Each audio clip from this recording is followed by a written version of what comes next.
করবে, কিন্তু আল্লাহর বান্দারা, রহমানের বান্দারা গালির জবাব গালি দিয়ে দিবে না। তারা অন্যায়ের জবাব অন্যায় দিয়ে দিবে না। আল্লাহ কোরআনে বলেছেন, তারা বলবে কালু সালামা, আমরা শান্তি চাই, আমরা শান্তির কথা বলবো। সুবহানাল্লাহ। এই কথা বলার পর মোল্লার পর মসজিদ পর্যন্ত আমরা শুনে হাসি দিই, জবাব দেই না, জবাব দেই না। কেন দেই না? আল্লাহ আমাদের বলছে তোমরা বলবা সালামা, আজকে শান্তি, আজকে সালাম। ওই দিন আল্লাহ সালাম দিবে না গজব দিবে, সেদিন আল্লাহ ভালো যাবে।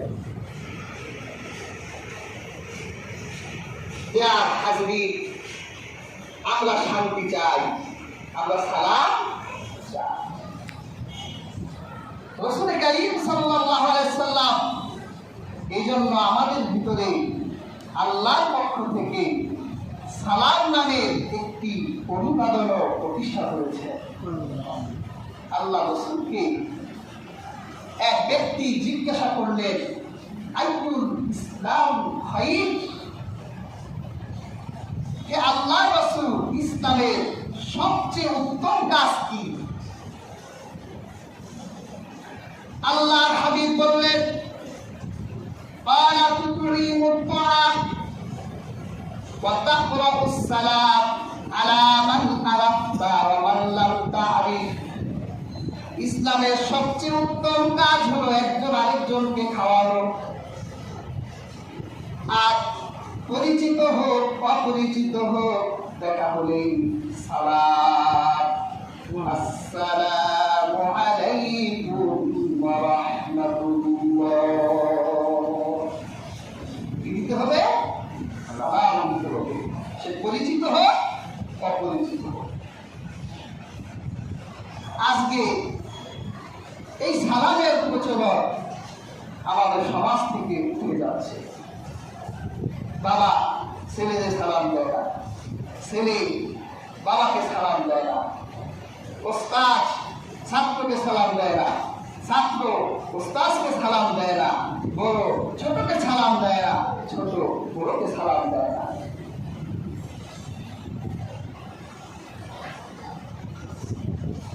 অথচ কুরআনে আল্লাহ বলেছেন, তোমাকে যদি কেউ সালাম দেয় তুমি তার থেকে উত্তম ভাবে জবাব দাও। সুবহানাল্লাহ। হাজরিন,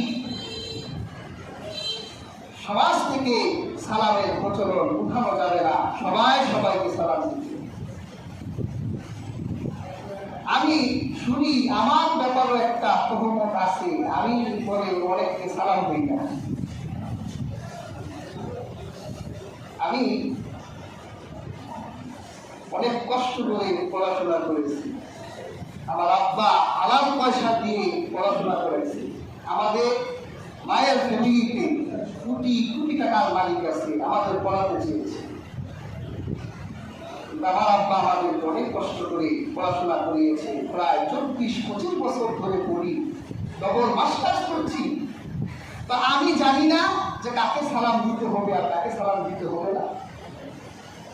রাসূলুল্লাহ হাদিস পাকে বলেছে, আখিরুজ জামানায় একটি দলের আত্মপ্রকাশ ঘটবে, যারা এত দামি পোশাক পরিধান করবে, তাদের পোশাকের পর পোশাক থাকবে, একটার পর একটা পোশাক করবে, তাদের এত বাহন থাকবে, একটার পর একটা বাহন পরিবর্তন করবে। তারা যখন খাবারের টেবিলে বসবে তাদের সামনে হরেক রকমের খাবার থাকবে। আল্লাহ হাবিব বলেছে, তোমরা তাদেরকে রাস্তায় দেখা হলে কখনো সালাম দিবে না। যদি তারা অসুস্থ হয় তাদেরকে দেখতে যাবে না। যদি তারা মারা যায় তাদের জানাজায় হাজির হবে না। যদি তুমি তাদেরকে দেখলে সালাম দাও, যদি তুমি তাদের অসুস্থ রোগীকে দেখতে যাও, অথবা তুমি যদি তাদের জানাজায় হাজির হও, তাহলে তুমি আল্লাহর দ্বীনকে ধ্বংস করে দিবে। কোন শ্রেণীর লোকরা এরা? বেশিরভাগ ধনীরা। আর আমি বেশিরভাগ ধনীদেরকে দেখলে অ্যাভয়েড করে চলি। আমি যদি ধনাত্মদের সাথে সম্পর্ক করতাম, আমার 2 পকেট ভরা পয়সা থাকতো, কারণ তাদের কিভাবে ম্যানেজ করতে হয় ওই বুদ্ধি আমার মাথায় আছে।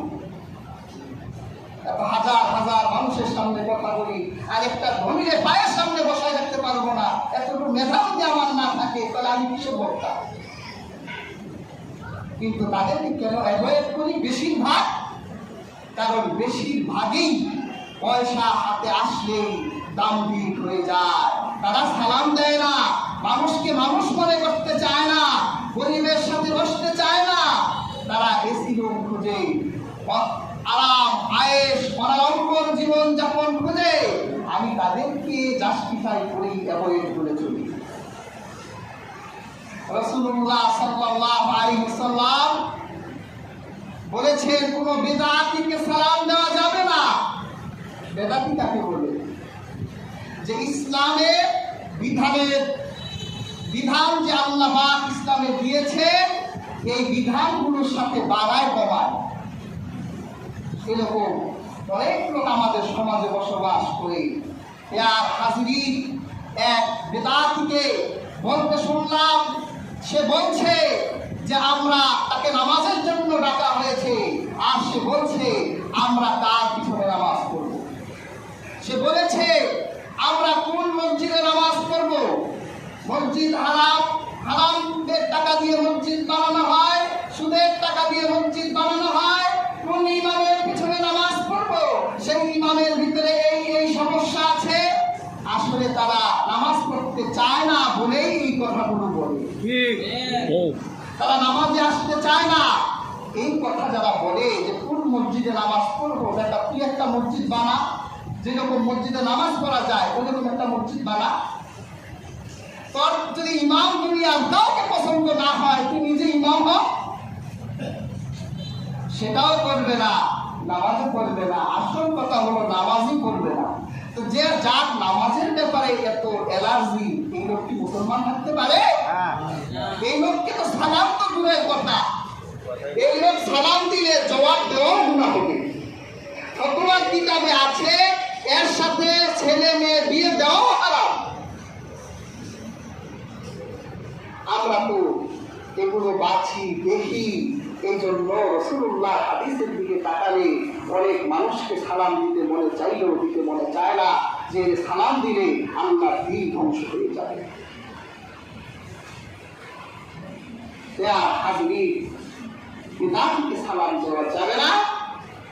আর যারা বিলাসিতা করে আল্লাহর দ্বীনের কাজ করে না, টাকা পয়সা দুনিয়ার কাজে ব্যয় করে, অর্থবিত্ত আর বৈভব নিয়ে যারা করে থাকে, এরকম ধনাঢ্য মানুষকে সালাম দেওয়া যাবে না। এছাড়া একটি লোক যদি আকাশ পরিমাণ গুনাহের মালিক হয়, আর তার ঈমান যদি থাকে, সে যদি মুসলিম হয়, কত বড় গুনাহগারকেও সালাম দেওয়া যাবে। সুবহানাল্লাহ। কাজেই আমরা সালামের প্রচলন করবো। কাকে কাকে সালাম দেওয়া যাবে না সেটাও বুঝতে হবে আমাদের। না বুঝে উল্টা পাল্টা তহমত দিয়েন না। হাজিরিন, তবে আল্লাহর বান্দারা যখন এইরকম টিকা টিপ্পনির শিকার হয়ে যায়, ব্যাড কমেন্টের শিকার হয়ে যায়, তখন আল্লাহ বলেছে তোমরা বলো পারু সালামা, তোমরা শান্তির বার্তা তাদেরকে দিয়ে দাও। সুবহানাল্লাহ। আল্লাহ পাক কুরআন কারীমে বলেন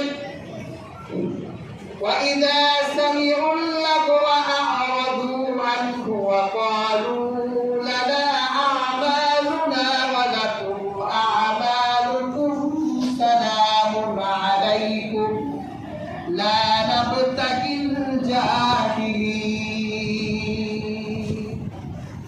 আল্লাহ পাক বলেন যখন মূর্খরা অনর্থক কথা বলে, তখন আল্লাহর বান্দারা তাদের কথা শুনতে চায় না, মুখ ফিরায় রাখে আর বলে আমাদের আমল আমাদের, তোমাদের আমল তোমাদের, আমরা তোমাদের তাদের সহচর্য চাই না। যারা এই কোয়ালিটির লোক, আল্লাহ পাক বলে আমার বান্দারা তাদের সাথে বসেও না, তাদের সহচর্য চায় না, তাদের বন্ধুত্ব চায় না, তাদের থেকে দূরে দূরে থাকে। সুবহানাল্লাহ। এটা আল্লাহর কোরআনের সূরাতুল কাসাসের ৫৫ নম্বর আয়াতে আল্লাহ পাক বলেছেন। তবে হাজরিন, আপনি ব্যক্তি স্বার্থে যদি মানুষের হ্যারাসমেন্টের শিকার হন, তাহলে আপনি তাকে ক্ষমা করতে পারবেন। এই ব্যাপারে হাদিস আছে। হযরত আবু হুরায়রা রাদিয়াল্লাহু তাআলা আনহু থেকে মুসলিম শরীফের একটি বর্ণনায় এসেছে, আন্না রাজুলান ক্বালা ইয়া রাসূলুল্লাহ সাল্লাল্লাহু আলাইহি ওয়াসাল্লাম ইন্না লি করাবাতান আসিলুহুম ওয়া ইয়াক্তাউনি। এক ব্যক্তি রাসূলুল্লাহর কাছে আসলেন, এসে বললেন, হে আল্লাহর রাসূল, আমার এমন কিছু আত্মীয় আছে যাদের সাথে আমি ভালো আচরণ করি, কিন্তু তারা আমার সাথে সম্পর্ক ছিন্ন করতে চায়। ওয়া উহসিনু ইলাইহিম ওয়া ইউসিউনা ইলাইয়া। আমি তাদের সাথে দয়া পরবশ হয়ে যাই, কিন্তু তারা আমার সাথে খারাপ আচরণ করে, দুর্ব্যবহার করে। ওয়া আহলুমু আনহুম ওয়া ইয়াজহালুনা আলাইয়া। আমি তাদের প্রতি সহনশীল হই, কিন্তু তারা আমার সাথে বর্বরতা চালায়। আল্লাহর হাবিব বললেন, ক্বালা লা ইন কুনতা কামা কুনতা কাআন্নামা তুসিবতুহুমুল মাল্লা ওয়া লা ইয়াযালু মা'আকা মিনাল্লাহি যাহিরুন আলাইহিম মা দুমতু আলা যালিকা। আল্লাহর হাবিব বলেন, তুমি যেই রকম বলেছো যদি ওই রকম হয় যে তুমি তোমার আত্মীয়দের সাথে ভালো আচরণ করো, কিন্তু তারা তোমার সাথে খারাপ আচরণ করে, তুমি তাদের সাথে ভালো আচরণ করতে থাকো, আল্লাহ পাক তোমার পক্ষে একজন ফেরেশতা দাঁড় করাই দিবেন, তার ক্ষতিগুলো ফেরেশতা দূর করাই দিবেন। যদি আপনার ব্যক্তি স্বার্থে কেউ আঘাত দেয়, আপনার ব্যক্তি স্বার্থকে নিয়ে যদি কেউ টিকা টিপ্পনি দেয়, তাহলে আপনি তাকে শান্তির বার্তা দিবেন, কারণ আপনার পক্ষে একজন ফেরেশতা আছে, সে জবাব দিবে।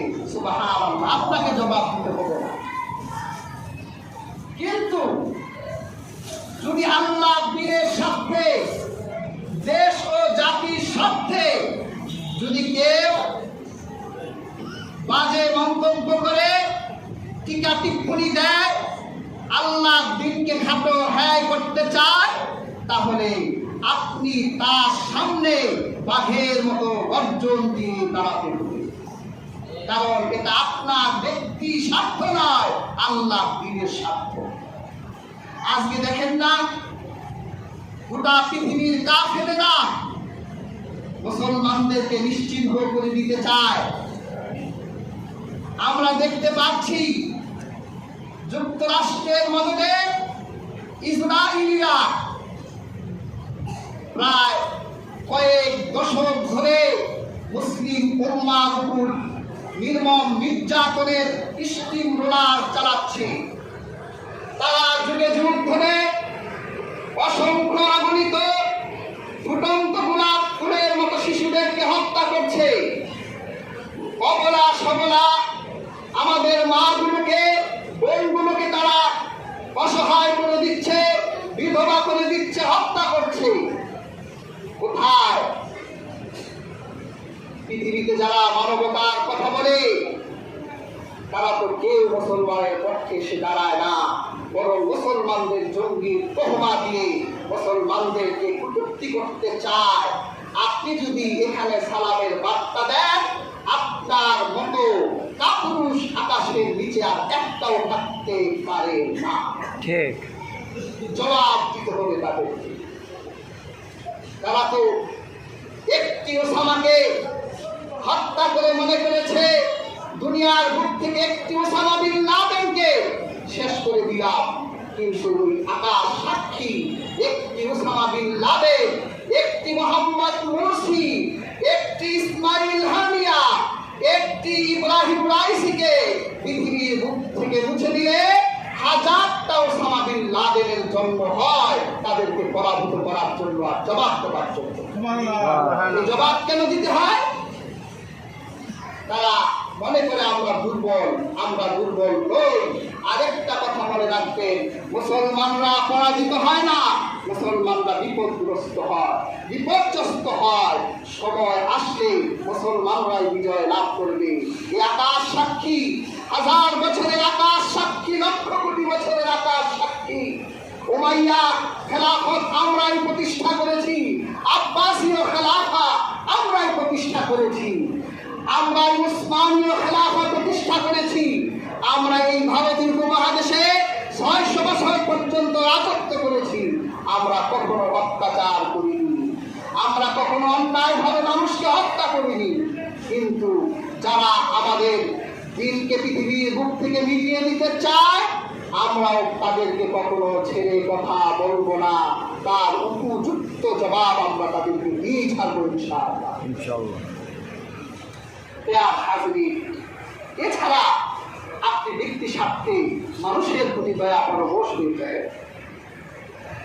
এরপর আল্লাহ পাক বলেন, والذين يبيتون لربهم سجدا وقياما। হযরত হাসান আল বসরি এই আয়াতের শানে বলতে গিয়ে তিনি বলেছেন, ইবাদুর রহমান, এই আয়াতটা হলো আল্লাহর বান্দাদের দিনের চরিত্র।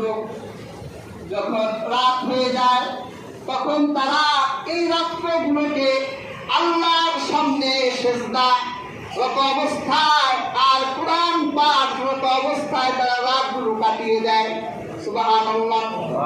দিনে নম্রভাবে আল্লাহ পৃথিবীতে চলাফেরা করে, আর যখন রাত হয়ে যায় তখন জায়নামাজে আল্লাহর সামনে দাঁড়িয়ে তারা সিজদায় কান্না করে, তারা কোরআন তেলাওয়াতে কিয়াম করে। এইগুলো ইবাদুর রহমানের রাতের চরিত্র। তখন তারা রাতের বেলা তাহাজ্জুদের নামাজ পড়তে থাকে। আর হাজির, আপনি চিন্তা করে রাতের বেলা কি আপনি তাহাজ্জুদ করেন নাকি? এই তাহাজ্জুদের কত মর্যাদা, এই তাহাজ্জুদের কত শান।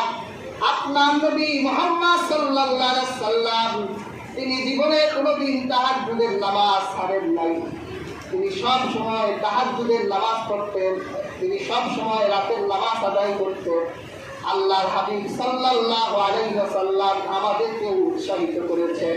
আল্লাহর হাবিব বলেছেন, আলাইকুম বিকিয়ামিল লাইল, তোমরা রাতের বেলা তাহাজ্জুদের নামাজ আদায় করো। ফাইন্নাহু দাবুস সালিহিনা ক্বাবলাকুম, কারণ এটা তোমাদের পূর্ববর্তী পূর্ববান্দের অভ্যাস। আমাদের পূর্বে যে পূর্ববান ব্যক্তিরা চলে গেছে, তাদের অভ্যাস ছিল তারা কিয়ামুল লাইল, তারা রাতের নামাজ পড়তেন। সুবহানাল্লাহ। রাতে নামাজ পড়লে দেখেন কত উপকার। এক রাতে আপনার ঘুমের সময় ছিল, আপনি কষ্ট করে উঠলেন, এরপর রাতের বেলা যখন আপনি নামাজে দাঁড়িয়ে যান, এই নামাজের ভিতরে লৌকিকতা থাকে না, আপনি কাউকে দেখাবার জন্য নামাজ পড়েন না। রাতের বেলা যখন নীরব নিস্তব্ধ রজনী অতিবাহিত হয়, তখন আপনার মুখ এবং মন একাগ্রতা চিত্তে ইখলাস যুক্ত হয়ে যায়। তখন আপনি আল্লাহর সামনে দাঁড়িয়ে যখন যান, তখন আপনার ইখলাস এত পূর্ণ মাত্রায় চলে আসে, আপনার চোখ দিয়ে পানি ঝরতে এক মুহূর্ত সময় লাগে না। আর হাদিসে পাকে এসেছে, যার চোখ দিয়ে আল্লাহর হয়ে এক ফোঁটা পানি পড়ে, এক ফোঁটা পানি জাহান্নামের আগুনকে নিভাই দিতে পারে। আল্লাহ হাবিব আরেক হাদিসে বলেছেন, আশরাফুল উম্মতি হামলাতুল কুরআনি ওয়া আসহাবুল লাইল, আমার উম্মতের মধ্যে সবচেয়ে শ্রেষ্ঠ হলো যে কোরআন বহন করেছে, কোরআনের বাহক, আর হলো যে ব্যক্তি রাতের বেলা নামাজ আদায় করে। আল্লাহ হাবিব বলেন, আমার উম্মতের মধ্যে সবচেয়ে শ্রেষ্ঠ হলো এই দুই ব্যক্তি। আর হাজির ইমাম বাগাবী একটি বর্ণনায় তিনি একটি হাদিস নকল করেছেন। তিনি বলেছেন, আমার আল্লাহ তিন শ্রেণীর মানুষকে দেখলে খুশির হাসা হাসেন। সুবহানাল্লাহ। আমার আল্লাহ হাসেন, খুশিতে হাসেন তিন ব্যক্তিকে দেখলে। এর মধ্যে এক ব্যক্তি হলো আর-রাজুলু ইযা কামা বিল-লাইলি ইউসাল্লি, যেই ব্যক্তি রাতের বেলা সবাই যখন ঘুমিয়ে থাকে উঠে আল্লাহর হুজুরিতে দাঁড়িয়ে চোখের পানি ছেড়ে ছেড়ে আমার আল্লাহ কুদরতের পায়ে সেজদা দিয়ে নামাজ পড়ে। এই ব্যক্তিকে দেখলে আমার আল্লাহ খুশিতে হেসে দেয়। সুবহানাল্লাহ। আরেক শ্রেণীর যারা নামাজের কাতারবদ্ধ হয়ে নামাজে দাঁড়িয়ে যায়, নামাজের কাতারে দাঁড়ানো ব্যক্তিকে দেখে আমার আল্লাহ হাসেন। আর তৃতীয় হলো যে যোদ্ধা জিহাদের মাঠে সীসা ঢালা প্রাচীরের মতো সারিবদ্ধ হয়ে দাঁড়িয়ে যুদ্ধ করে, এই ব্যক্তিকে দেখে আমার আল্লাহ খুশিতে হেসে দেয়। কাজে হাজিরিন, তাহাজ্জুদের অভ্যাস করবেন। মাসে সপ্তাহে উঠে উঠে রাতের বেলা সবাই যখন ঘুমিয়ে যাবে উঠে যায় নামাজে বসবেন। তারপর আমার আল্লাহর হুজুরিতে কম করে হলেও 2 রাকাত তাহাজ্জুদের নামাজ পড়েন। আল্লাহর হুজুরদের পায়ে সেজদা দিয়ে দেখবেন। এই সেজদার ভিতরে কত মজা, মনে হয় যেন দুনিয়া সব সূরা আল্লাহ এই সেজদার ভিতরে ঢেলে দিয়েছে। যখন 2 হাত তুলবেন, এই নামাজ সমাপ্ত করে والذين يقولون ربنا اصرف عنا عذاب جهنم إن عذابها كان غراما। আর রহমানের বান্দারা ওই নামাজ শেষে যখন মোনাজাত করে 2 হাত তুলে, ওই 2 হাত তুলে আল্লাহকে বলতে থাকে, হে আল্লাহ, আমাদের জাহান্নামের আযাব থেকে নিষ্কৃতি দেন। নিশ্চয় জাহান্নামের আগুনের ভিতরেই রয়েছে নাশ। ইন্নাহা সাআত মুস্তাকাররাও ওয়া মুকামা। জাহান্নাম আবাস আর অবস্থানের দিক থেকে কতই না নিকৃষ্ট।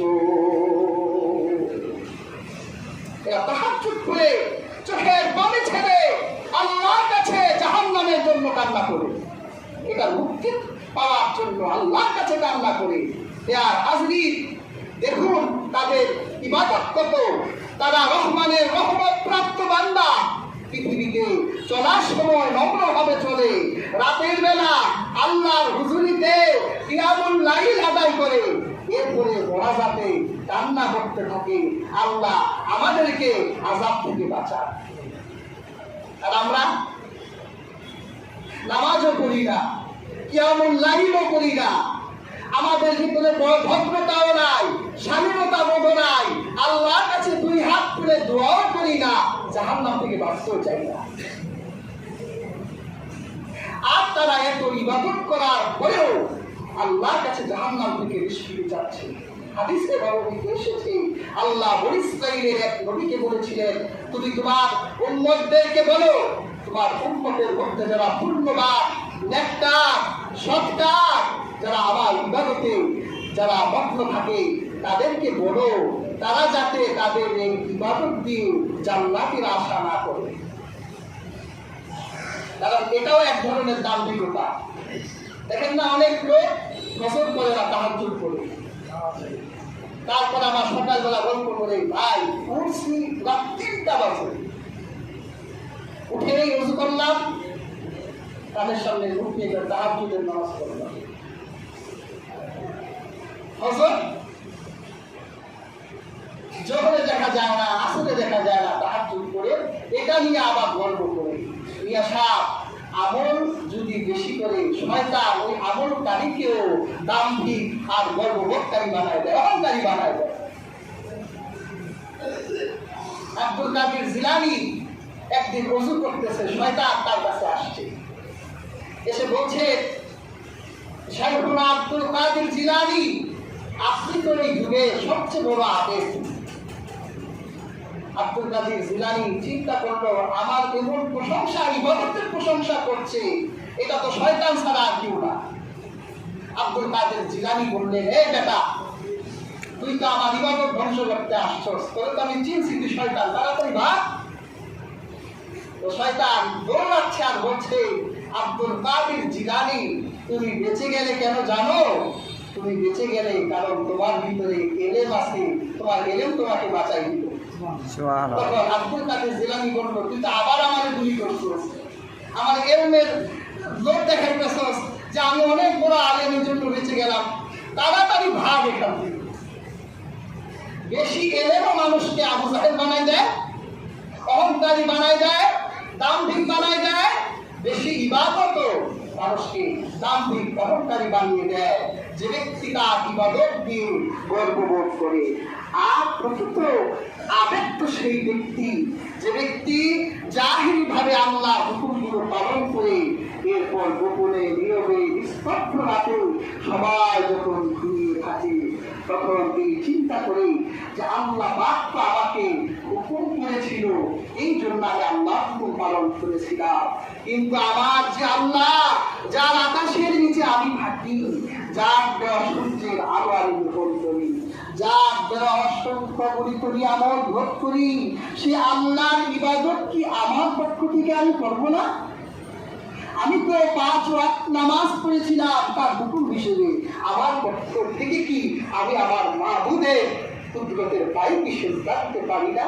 তখন সে তার ব্যক্তি উদ্যোগে সে আল্লাহর রাজি খুশি অর্জনের জন্য নীরব বিধৃত নিস্তব্ধ রাতে স্ত্রী ঘুমানো, সন্তান ঘুমানো, কিন্তু সে সেই ঘুমের বিছানা থেকে উঠে পানি দিয়ে ওযু করে অন্ধকার এক ঘরে জায়নামাজ বিছিয়ে আল্লাহর কুদরতের পায়ে সিজদা দিয়ে কান্নায় লুটিয়ে পড়ে।